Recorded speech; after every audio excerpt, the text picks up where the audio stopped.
Now, listen up. 3, 2, 1. It's showtime. That's great. This is ridiculous. 99.3 The Truth. You can't handle the truth right now. Ooh. That's the stupidest thing I ever heard. Let's do it. Hit it. It's time for Max World.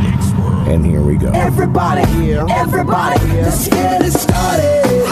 Let's get it started. Call Mac 244-0077 or text 809-0993. It's showtime, everybody! Showtime! Exclusively on 99.3 The Truth. 7 minutes after 4 o'clock on the 29th day of August in the Lord's year 2016.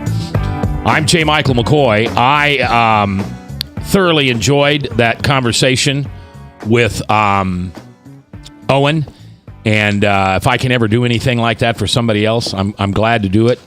Owen had a 10th birthday, which I don't think he'll ever forget. And that's kind of the idea. Yeah. To make a memory. Yeah, that was And cool. I love making memories with people. And see, most people think that radio is out of their realm, that they could not ever be on the radio or part of a radio show. And the absolute opposite is true in Mac's world. Look at me. I mean, I could roll off some names. Roll off. I could roll. That is funny, actually. I'm not going to do it, but I could name some names of people that you know in this town that are in radio that never thought they'd be in radio. They just somehow came into Mac's world, and I don't know. I just saw talent in them. I remember the first time. I'll mention this one. I remember the first time Steve Dace was on the radio. He wanted to be on the radio, and so I put him on the radio one afternoon years ago on a sports station. And I remember sitting there thinking, this guy's got more talent in his little finger than I've got in my whole body. So radio, especially Mac's World, is always yours. You want to treat your wife or your husband or your kids or your grandma to something special. And, man, bring them into Mac's World. We'll have some fun.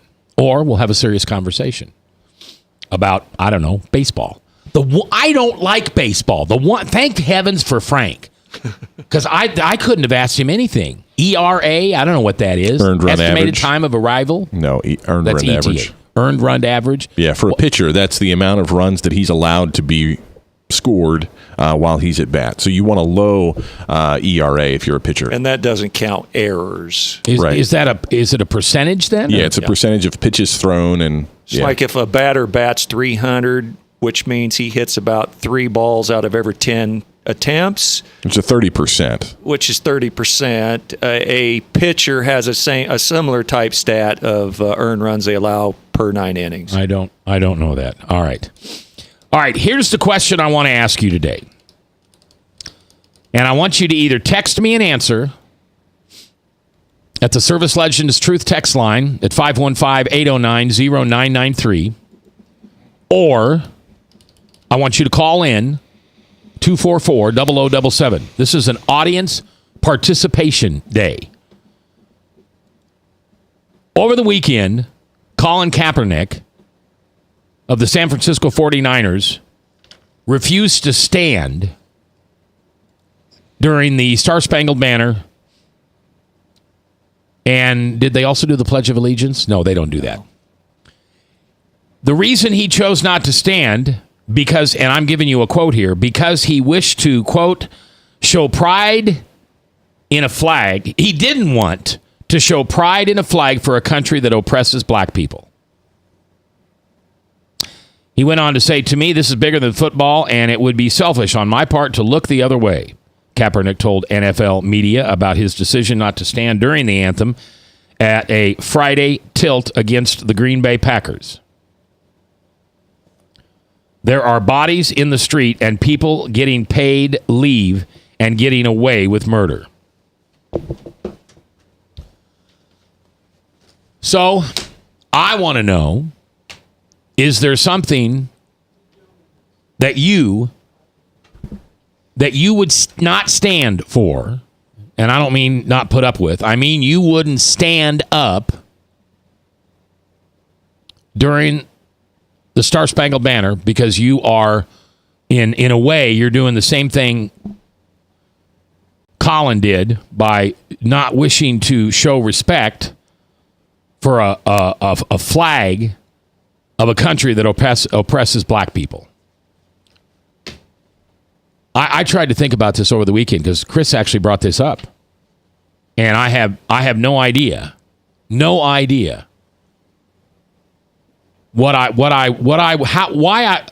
I would disrespect the Star Spangled Banner and think that I was so important to this world that my little 2-minute protest would mean anything. I mean, I could oppose things.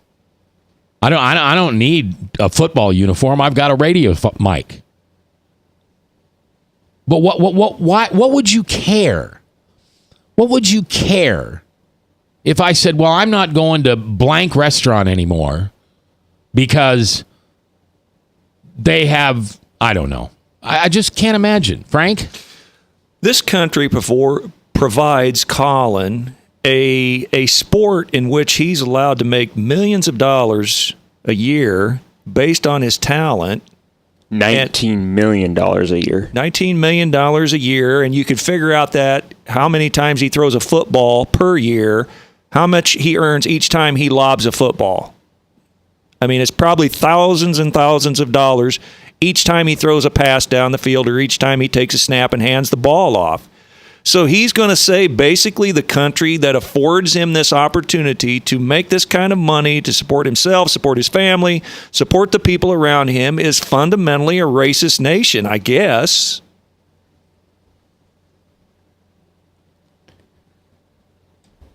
Okay. So I don't know what to say to the guy. I mean, I think there's bigger fish to fry. I think there would be bigger reasons to not stand for the national anthem. I mean, I don't necessarily have anything that comes to mind right now, but this is not a throwdown issue for me. In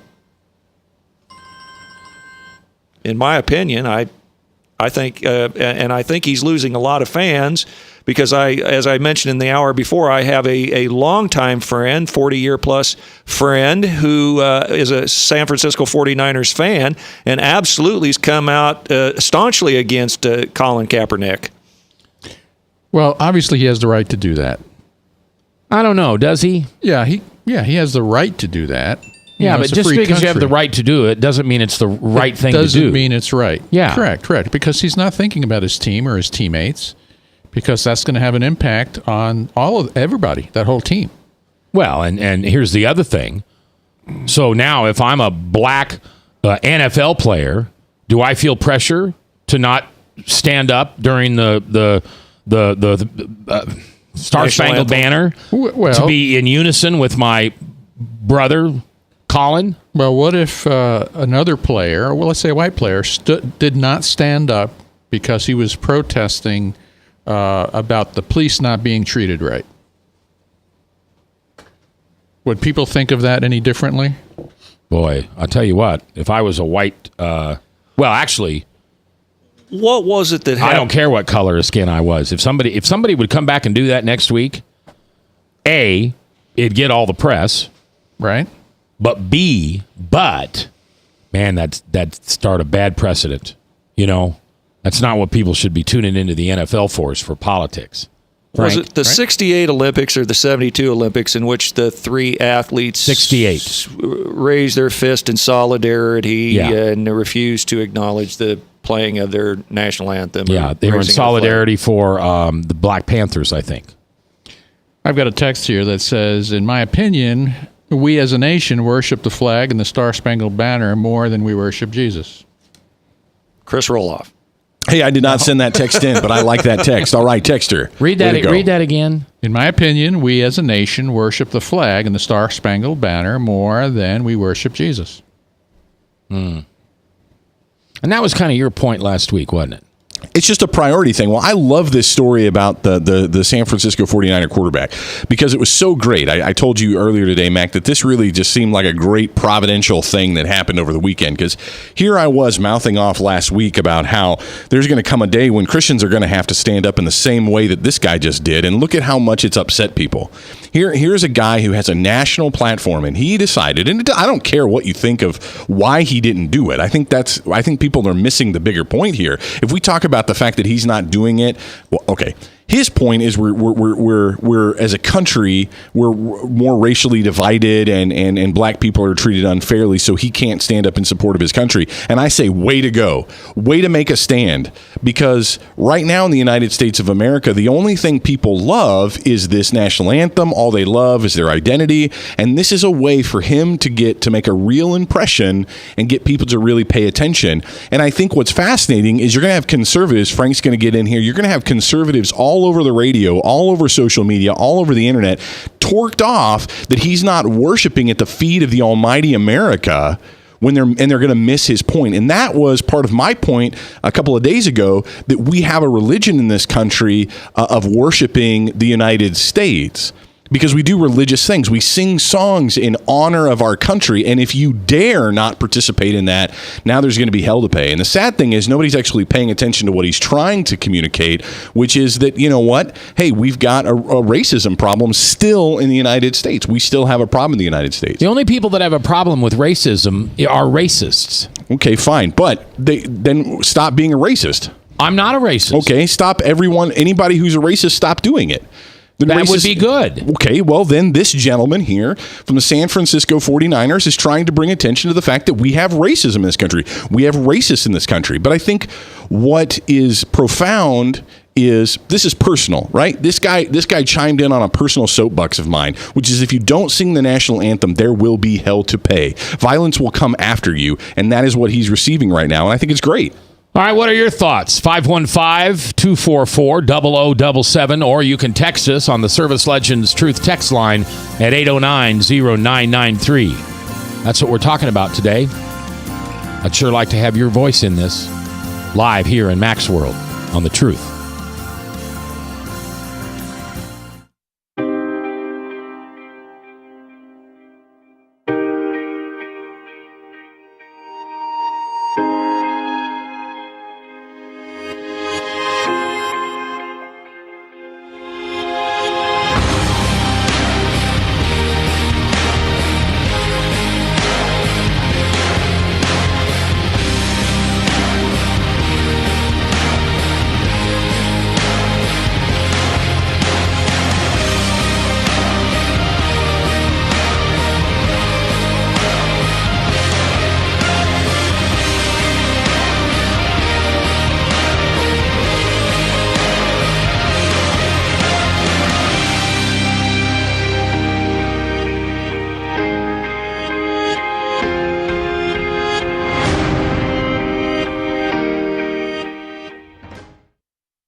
Credit cards are like grandkids. They love you, sometimes get out of control, and it's fun to get a new one. Who can stop them from piling on? Hi, I'm Tom Coates with Consumer Credit of Des Moines. At the end of the day, you can return the grandkids, but you're stuck paying off bad credit card debt. We'll help you put the fun back into using credit cards responsibly. Right, kids? Yeah! If you need help getting credit cards off your back, call Consumer Credit of Des Moines. Hi. My name is David Burrier, your Hope Coach. I host a live weekly talk show called I've Been There every Thursday afternoon at 5:30, right here on webcast1live.com, and on my weekly radio program Saturday mornings at 10 on Truth Network 99.3 FM. I interview common everyday people who have survived incredible life challenges and who testify to God's faithfulness in the midst of their storms. So join me as we bring a message of hope and encouragement. Everybody needs hope. I know, because I've been there. Hey everybody, I brought Northern Lights Pizza! And it's got Graziano sausage!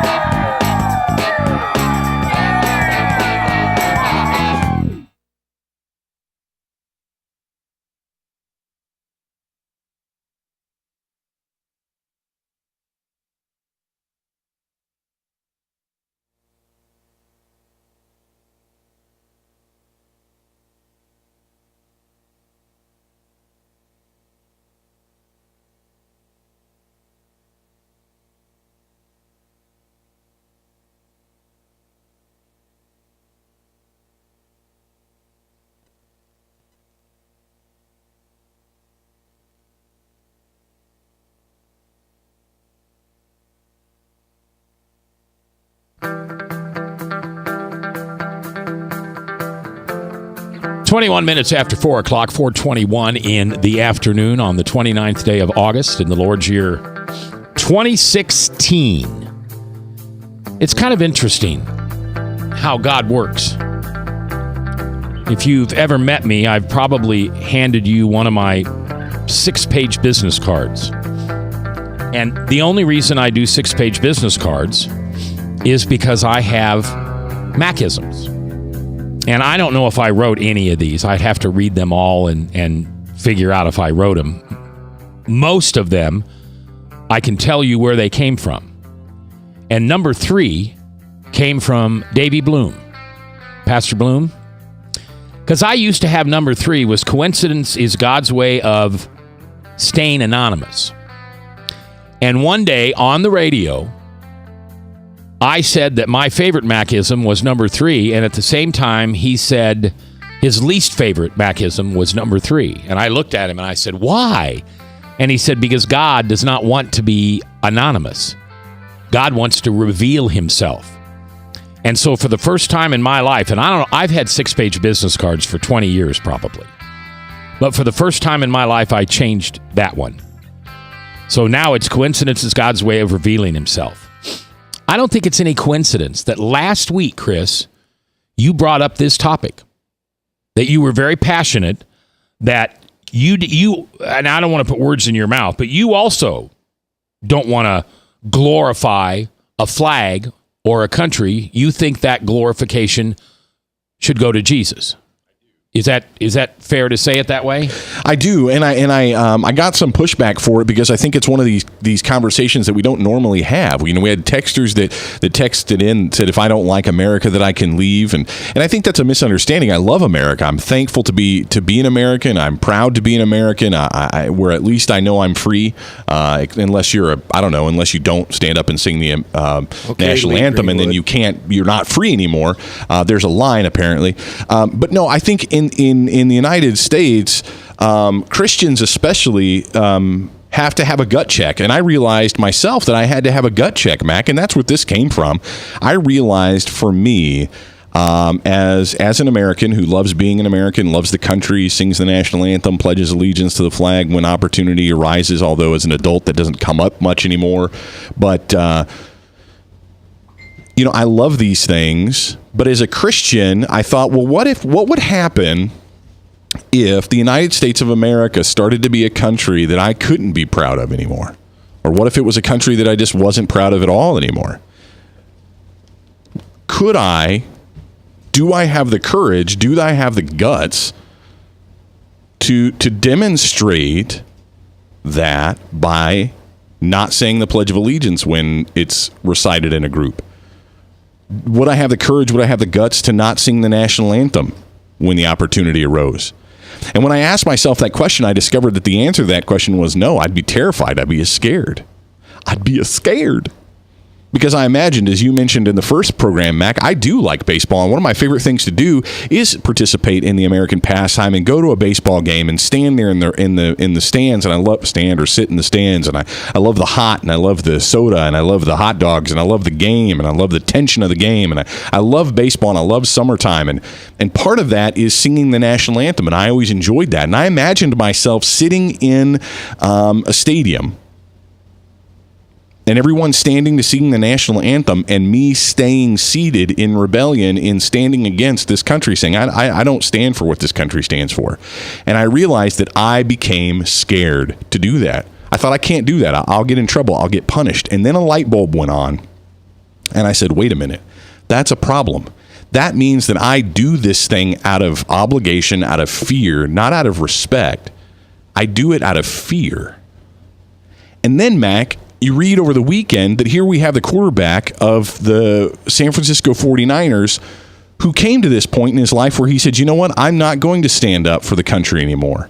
I'm not going to sing the national anthem. I'm not going to participate in this thing because I think America's doing something terrible and something needs to change. And I'm going to demonstrate my feelings by not participating in the national anthem. And everybody went crazy. Everybody's mad at him. Everybody says, how dare he? And people probably want to kick him out of the country. And guys like Frank think he doesn't have the freedom to not sing the national anthem.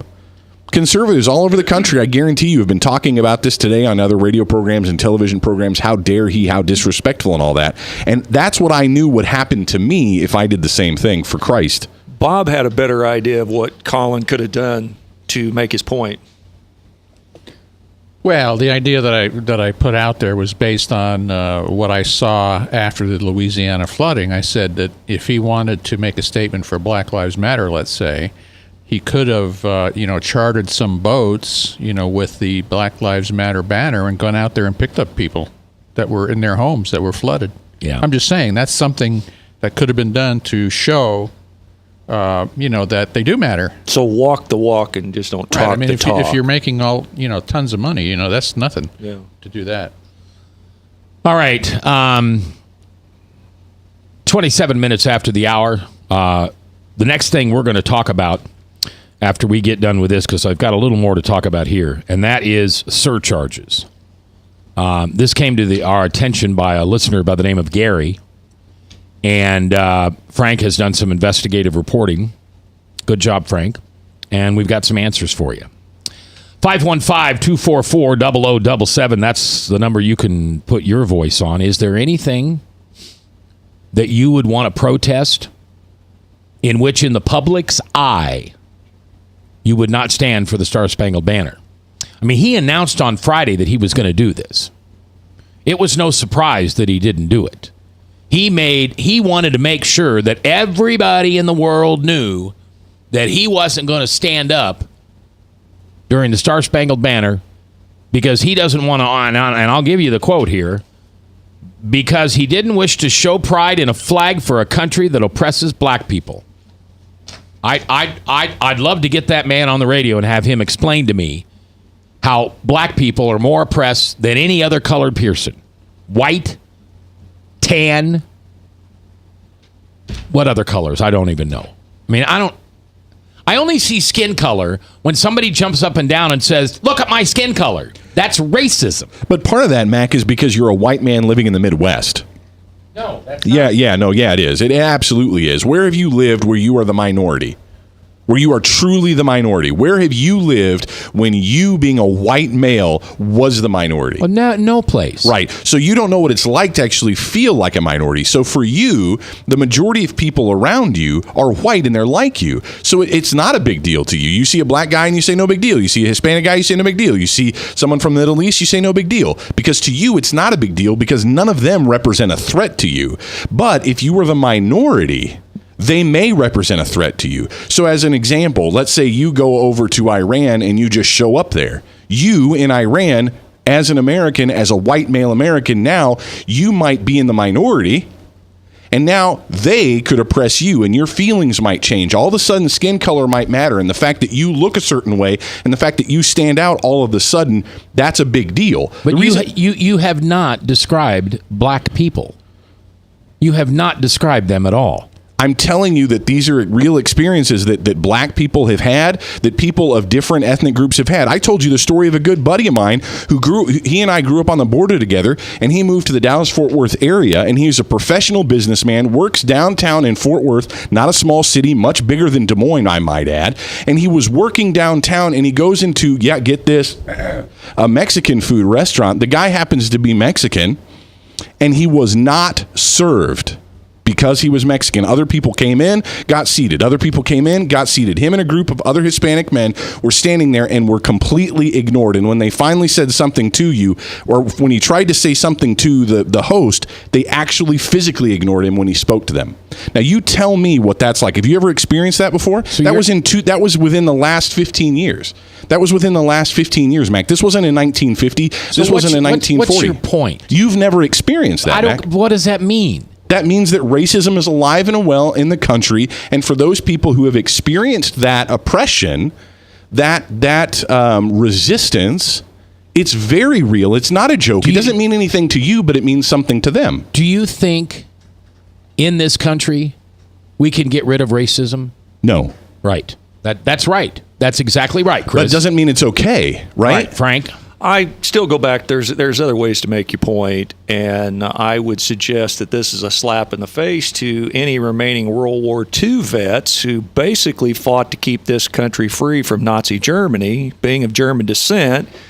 You know, if it hadn't have been for the United States and England's efforts, we'd all be doing the Hitler high step. So I would suggest that he pay respect to the country that honors him the ability to go out and make these millions of dollars a year, $19 million a year, and use his platform, his money, and his ability to give speech to make life better for black people instead of besmirching the country he lives in by ignoring the flag. There's bigger fish to fry, in my opinion. Yeah, and there are more intelligent, more professional, and more respectful ways to get that point across. What happens when the country that you live in becomes not Nazi Germany? What happens when the country you live in is the country you don't want to stand up for? I get Frank's point, right? Then move. Okay, it's really that simple.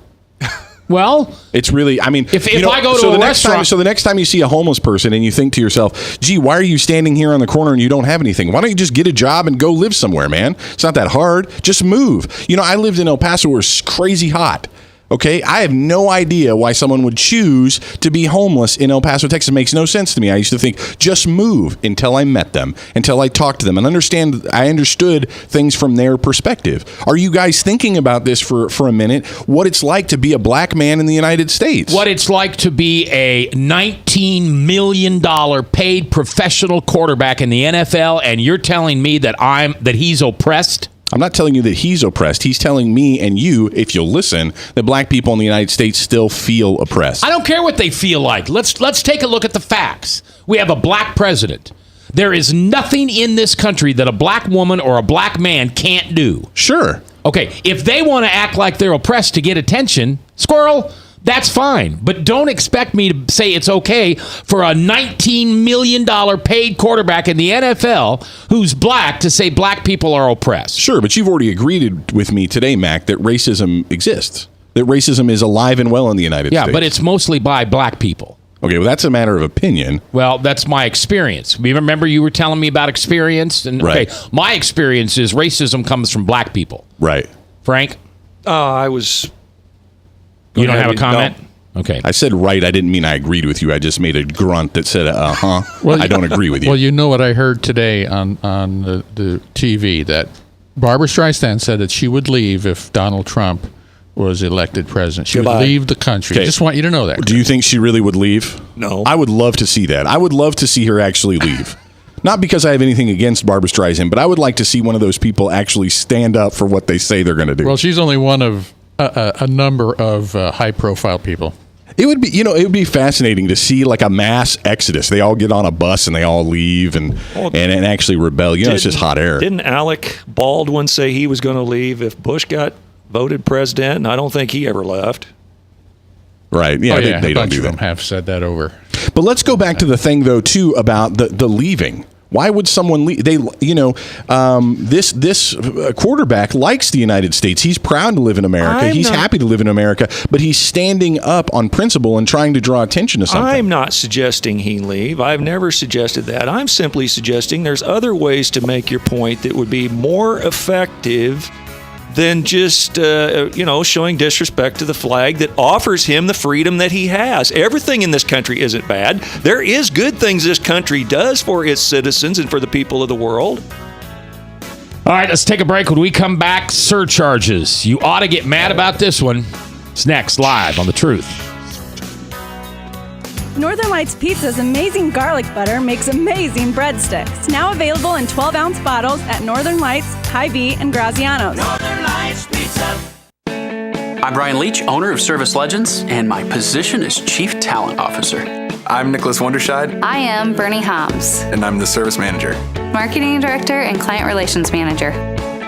Everything that we do is about ensuring that we exceed your expectations. Our clients are important to us. 100% satisfaction. We're not just focused on heating and cooling. That's the easiest part of our job, actually, is fixing furnaces and air conditioners. Everyone that we come in touch with, we want to improve lives. Bottom line is, we've got our installation guarantees, 25% energy savings guarantee, comfort guarantee, temperature selection guarantee, property protection guarantee. 100% satisfaction guaranteed. Fixed rate or it's free. All of those guarantees are backed up with a 100% money back guarantee to hold ourselves accountable to making sure that you get what you're after. Just fixing the problem today. If they have another problem 5 days down the road, it's still fixed rate or it's free. We use what's called straightforward pricing. Our technicians are going to give you an exact to-the-penny price on what it's going to take before they move forward with any repair. That way you know what to expect. It's the same price every day. No surprises. If you get off work at 5 o'clock in the afternoon, you come home, you realize that, oh, my furnace is broken. Now you need to call somebody out that night. You shouldn't have to pay more for that. We're guaranteeing service 24/7. We run afternoons, evenings, nights, weekends. We're staffed to work that. Phone rings at 3 in the morning. You'll get one of our representatives answering the phone every time. We're not sending you out to Timbuktu in some call center. It's our Service Legend team members, our mission control team. I'll take a call anytime. And then they answer the phones the same way during the day as they do at night. It's a great day at your service company. How can we make you smile? That's the only way to provide true 24-hour service. When you're able to let somebody actually live in their home safely when they weren't able to do that before, where they don't have to stay up at night and worry about, is the heat going to come back on? Are we going to freeze the pipes? Is the baby in the room next door going to be sick because they got too cold? When you're able to help somebody overcome challenges like that, that's impacting a life. That makes a difference. I get goosebumps thinking about it. I love the team. I love the people that I work with. We have fun, but we work hard. I call them my ambassadors of legendary service. If you could just envision what that is, that's who we're sending to your home. They literally will call in, pick up the phone and call and say, hey, I want to talk to your manager. And I get on the phone, they're like, that technician that was at my house was the greatest technician ever. That's cool to me. We want to brighten people's days. Every person that we have going into the house has gone through an extensive background check. Drug testing, we have a very thorough interview process that 1 out of 140 people make it through. If we promise you something, that's what you're going to get, no matter what. We're here when you need us to protect the safety and comfort of your family. If you're not happy, we're going to make it right. If we're willing to put 100% money back guarantee on what we do, what type of work do you think we do? Give us a call. We're there for you 24/7, 365 days a year. Enough said. From the RE/MAX Real Estate Concept Studios, this is Webcast One Live.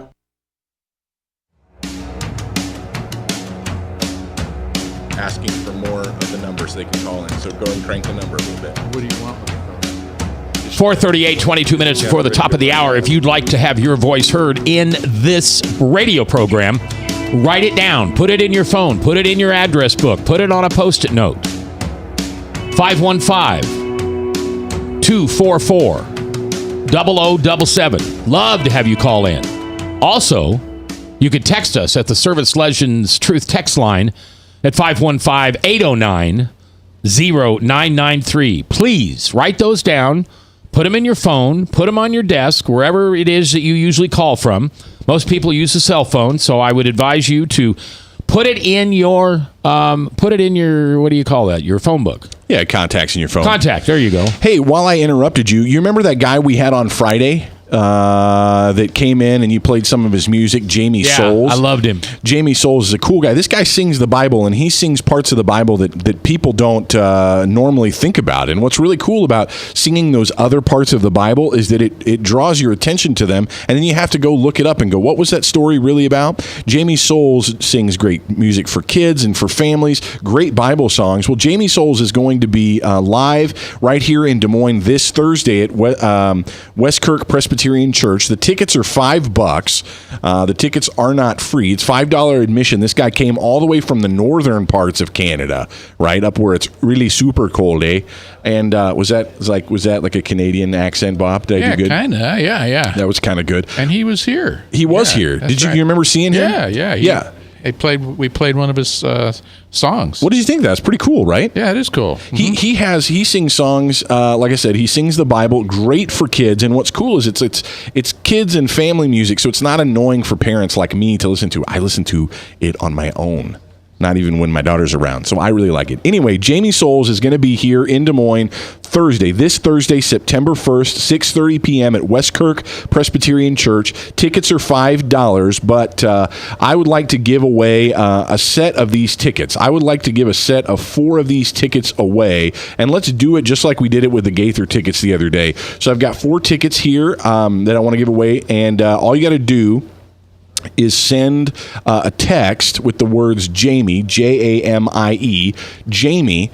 Send a text to Bob at 515 what's the text line? 515-809-0993. That's 515-809-0993. Or if you can't text in and you want to win these tickets, go ahead and give us a call at 515-244-0077. Get your name on that list, and we'll do a drawing at the last segment. So here in a few minutes, at about 4:50, we'll come back on the air and we'll announce the winner. So Jamie Souls, live at Westkirk Presbyterian Church. Tickets are $5, but I got 4 of them for free for you. If you want to go Thursday, September 1st, just send us a text, the word Jamie, at 515-809-0993, or give us a call, and we'll get your name on the list at 515-244-0077. All right, and how many tickets? I got 4 to give away. So are you going to give them to one person, or... Oh, you have 2 sets of 4. I'm sorry, I've got 2 sets of 4. Yeah. All right, so I'm going to have a text winner that's going to get 4 and a phone winner. Yep. Okay. All right. Some time ago, a couple months probably, Frank? Yeah. Gary, maybe 3. A listener, contacted me and told me that he had been doing a little investigating, and he found that the companies that added surcharges because of the price of fuel several years ago, when we got to that, oh my gosh, we got to $5 a gallon, I think. I think that goes back to the hurricane down in Florida that wiped out Florida, and gasoline was going up all over the East Coast to $4 and $5 a gallon. Okay. Anyway, companies started adding surcharges. I know that there were a couple of restaurants that I went to that there was a little sticker on the menu that said, you know, we're going to charge you 25 cents more for your meal. This is temporary. Thank you for doing this. It is because that the price of our getting our stuff has gotten so expensive. Beef and chicken and eggs and milk and all that stuff has gotten so expensive because of the cost of shipping it. You know, by train, by truck, by plane, by whatever. And so I understood that. But it became this thing that people did. All of a sudden, UPS does it. Then FedEx does it. And then a couple of other ground companies did it. I mean, why not if your competition's doing it? Taxi cabs, delivery, pizza delivery, all kinds of delivery companies. So I get it. I get it. But what Gary pointed out to me is now that gas is... I paid under $2 the other day. Well, it's going up for Labor Day weekend. Oh, it's going up. It has been going up. It's like $2.25 now. Okay. 206 at Fleet Farm and Ankeny. Okay. Now the gas prices have come way down, and we're still getting charged surcharges. Frank, you investigated a little of this. Well, obviously, the companies who do this in their defense, would say that that's the way that they are able to make their prices consistent and their prices low, is they in other words charge this fee, and then that's able to level out all their fees so that it's basically the same fee to ship the same thing all the time. So instead of having this fluctuation of one time this package costs $20 to send, and the next time it costs $15. The way to balance it out at $18 is to have this basically this fuel surcharge. And we found out that a lot of people were doing this. Yeah, Jeb's got a receipt from a taxi cab place that he might show up for the webcast viewers, and then... Do you remember what's on it, though? Because, I mean, radio people aren't going to be able to see it anyway. I know. It says fuel supply, 75 cents. That's a taxi cab receipt, and there's an extra fuel charge of 75 cents on how much is the taxi cab fee? Well, the fare is $4.08. The fuel is 75 cents. Tip was $2. Total was $6.83. And okay, And this came from wherever 215 area code is. Well, hey, what about, we've got at least one cab driver that's listening. Why don't Eric the cabbie call us in and find out if they do that here in Des Moines. Hey, Eric, do they do that here in Des Moines? Give us a call, 515-244-0077, if you can, buddy. Do you have that UPS receipt yet, Jeb? 1 sec. All right, he'll get that. So if you are in a business that charges a surcharge right now for fuel, I will treat you like a guest in my own home. But I would like you to please explain to me why you're still doing this. Maybe there's a good reason. I don't know. Maybe you find it easier to add 25 cents to a ticket or 75 cents to a ticket than you do raising the prices. I don't know. Maybe it's a marketing thing. Well, I think price is a weird thing. Once price goes up, generally speaking, prices don't go down. It's kind of like this whole debate about minimum wage. Once the minimum wage goes up, it's never going to go back down, right? I mean, prices of things don't decrease generally. So companies aren't going to be looking for a way to not charge you. So it's that same principle. If you give your kids freedom, it's harder to give them freedom than pull freedom back. I think so. And to some degree, that's exactly what we're dealing with here. I mean, once you have something like a surcharge on your bill, what's the motivation for the company, the manufacturer, the shipper, whatever it is? What's their motivation to take that away? I'm not advocating that it's a good idea. I'm just thinking that's kind of where it goes. Well, here's the photo for the webcast viewers. Well, let's tell the radio people what it is. Open it up a little bit, Jebs. It's a UPS receipt, a shipment receipt. No, make it a little smaller. So anyway, the shipment ground residential charge was $19.89. There was service options that I guess was denied. There was a fuel surcharge of 86 cents. Plus there was a processing fee, different things like that. Well, the 86 cents is above. So I'm guessing this is probably prorated based on the price of the package you're sending. So potentially if you're sending a $100 package, as opposed to a $20 package, that fee would probably be 5 times as much, I'm guessing. I really wish we had like a logistics expert that could call in and someone who actually deals with transportation, this kind of stuff on the line. All right, 515-244-0077. Put that in your phone so you've always got it. That's the place I want to hear your voice. Live in Mac's World on The Truth. From the RE/MAX Real Estate Concept Studios, this is Webcast One Live. Credit cards are like grandkids. They love you, sometimes get out of control, and it's fun to get a new one. Who can stop them from piling on? Hi, I'm Tom Coates with Consumer Credit of Des Moines. At the end of the day, you can return the grandkids, but you're stuck paying off bad credit card debt. We'll help you put the fun back into using credit cards responsibly. Right, kids? Yeah! If you need help getting credit cards off your back, call Consumer Credit of Des Moines.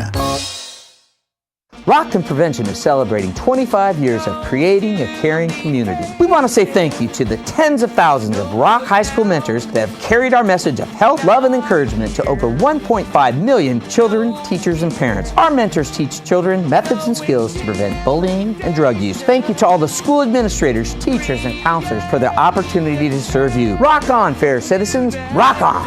This is Pat McManus for Rock and Prevention, the Richard O. Jacobson Foundation, and this station. Northern Lights Pizza, your home of the tasty crust. Our garlic butter sauce now available in 12-ounce bottles at Northern Lights, Hy-Vee, and Graziano's. Northern Lights Pizza. Hi, my name is David Burrier, your Hope Coach. I host a live weekly talk show called I've Been There every Thursday afternoon at 5:30, right here on webcast1live.com, and on my weekly radio program Saturday mornings at 10 on Truth Network 99.3 FM. I interview common, everyday people who have survived incredible life challenges and who testify to God's faithfulness in the midst of their storms. So join me as we bring a message of hope and encouragement. Everybody needs hope. I know, because I've been there. From the RE/MAX Real Estate Concept Studios, this is Webcast One Live. From the RE/MAX Real Estate Concept Studios, this is Webcast One Live.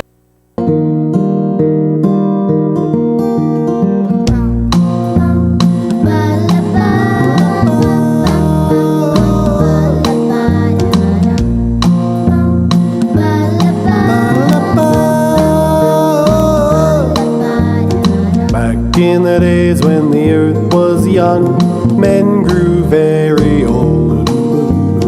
Hey, what you're listening to right now is Jamie Souls on 99.3 FM The Truth. The reason why we're playing that song as opposed to a normal song here in Max World Live is because Jamie Souls will be performing that song and many others live at Westkirk Presbyterian Church this Thursday. The guy sings the Bible, great kids and family music. I encourage you to join me out there. I'll be out at the concert. Tickets are $5. Call Westkirk Presbyterian Church to get your tickets. Westkirk Presbyterian Church right here in Urbandale is where the concert will be this Thursday, 6:30. We also gave away, we asked people to call in and text. We had callers and texts come in for winners, and we, in the break, selected those winners. So via phone call at 515-244-0077, the winner was Debbie Zahn. Congratulations, Debbie Zahn, for winning that. She was drawn there from the people who called in, and from the people who text in, we had a winner there too, Michelle Barr. Michelle Barr is the winner via text line. So each of you will be getting 4 tickets to see Jamie Souls this Thursday live at Westkirk Presbyterian Church. And hey, you know what? To get the tickets, you just need to come here to the studio and pick them up before Thursday. Thanks so much. All right, for the next few minutes while we're here, we're talking about these surcharges. I'm going to give you a little story here that I got online. Well, actually, Frank got it. Crude truth behind oil's global boom. Fuel prices are plunging. But that hasn't stopped FedEx and United Parcel Service from charging customers a fuel surcharge. The price of diesel is down 30% from a year ago, but UPS still charges customers a 5.25% fuel surcharge on top of whatever it would cost to ship a package.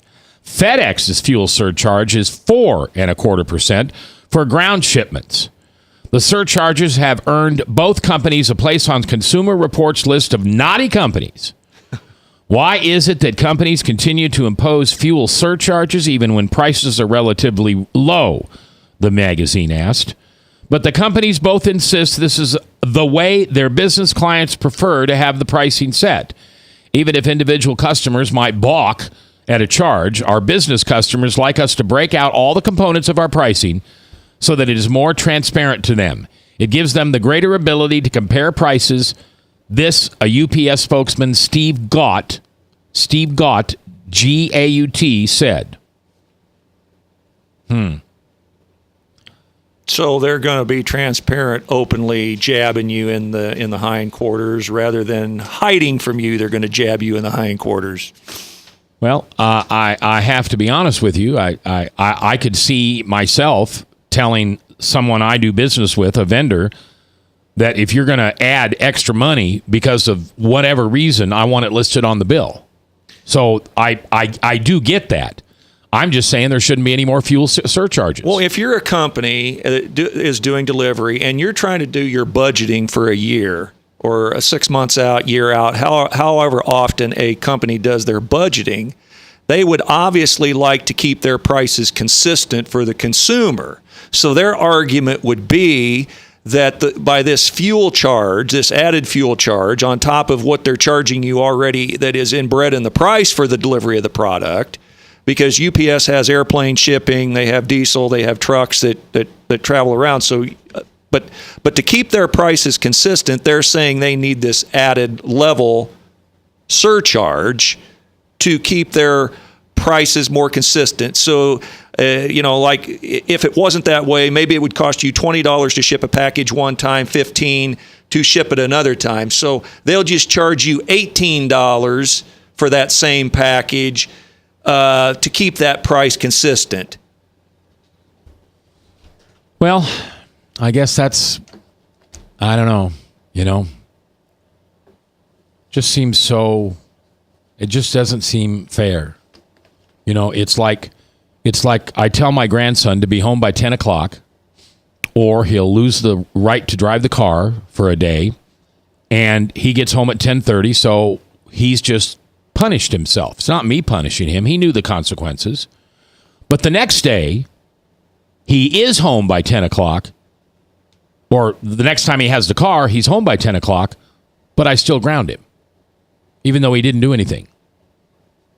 Does that make sense to you?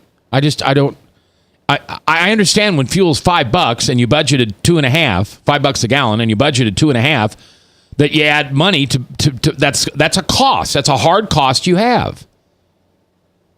But when the reason isn't away, when the reason isn't in place anymore, I think you should take the surcharge off. Anybody that's went to the grocery store in the past couple of years and saw the sticker shock of the prices of milk and eggs and things, those things are just starting to come down to where they're almost reasonable. But there for a while, the price of eggs in particular, the price of milk was just sky high, and that was all being blamed on the added fuel costs. Well, now that the fuel costs have come down, the sticker price at the grocery store has a little better reflected those prices, but UPS is saying, well, we need to do this irregardless of whether the price is up or down on a given product. Anybody? I don't know that I have much more to say than that. I mean, it seems fine to me. I think what it makes me think of is, and the reason why I was silent is just because minimum wage is going to go up, and you think the price of milk's going down because of gas surcharges. What happens when the person that is putting the milk on the shelf is getting paid $15 an hour? Oh, my. If it takes him an hour to put 5 up there because, well, he's just lollygagging, still costs $15. Then your milk price is going up. Then your milk prices go back up. But people that want minimum wage to go up they're just fine with the gallon of milk being $10. See, I guess. What kills me about those people, I mean, I want more money too. Sure, so do I. But aren't they smart enough to realize that if minimum wage goes up, so does the cost of everything, and everything's going to be level? Everything else goes up accordingly. Right. It doesn't make things better. It just makes things artificially more expensive.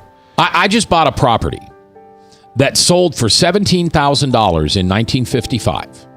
$17,000. I paid $175,000 for it.